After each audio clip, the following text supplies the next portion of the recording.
The reaction that the disciples get in the towns of Iconium and Lystra cracked me up because they could not be more polar opposite.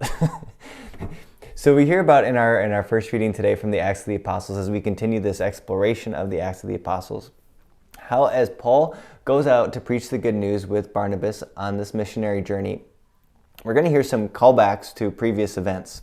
So for example, we hear that like Stephen, they are filled with boldness in proclaiming the good news. Like Peter heals a crippled man, so today they also heal a crippled man.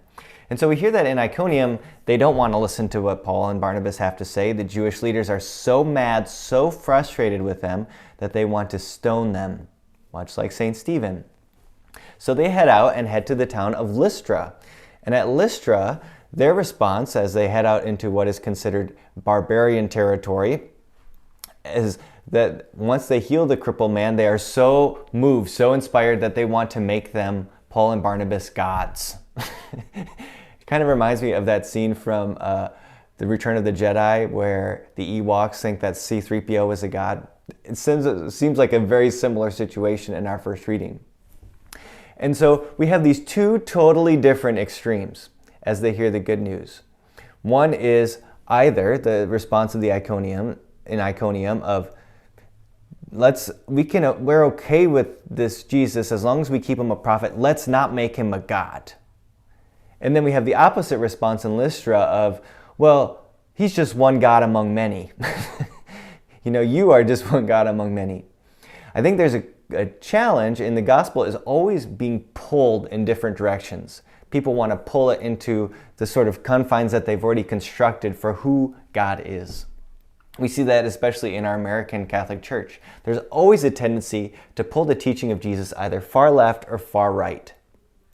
But the challenge is to keep the gospel fresh, to be faithful to what the gospel is teaching us.